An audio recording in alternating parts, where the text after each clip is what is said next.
Pope Leo XIV being formally inaugurated this Sunday. Earlier this morning, he made his first Pope-mobile tour around St. Peter's.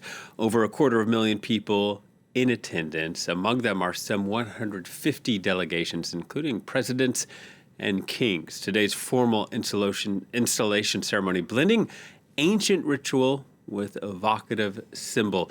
Leo replaces Francis, who died last month, and a lot of attention will be on this Sunday's homily. Seema Gupta reports. Essentially, this is really the start of his entire pontificate. It is the beginning of it all, a celebration, if you like, through this service. Now, before it all began, we even saw him in that Pope mobile, as you mentioned, going through the crowds. People were shouting, "Viva il Papa, long live the Pope, Viva Leone," because, of course, it's Pope Leo XIV. And so he stopped at several points to bless some children.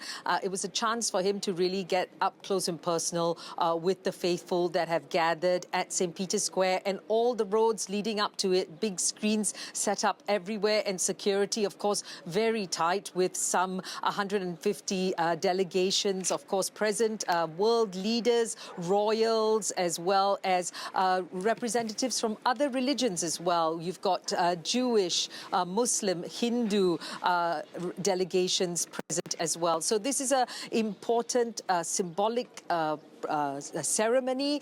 He began the entire thing by praying at the tomb of St. Peter inside the Basilica. Before, with a procession, he came into the square, and we saw also some symbolic moments where he was presented with the papal pallium. Now, that's the lamb's wool stole that is placed on him.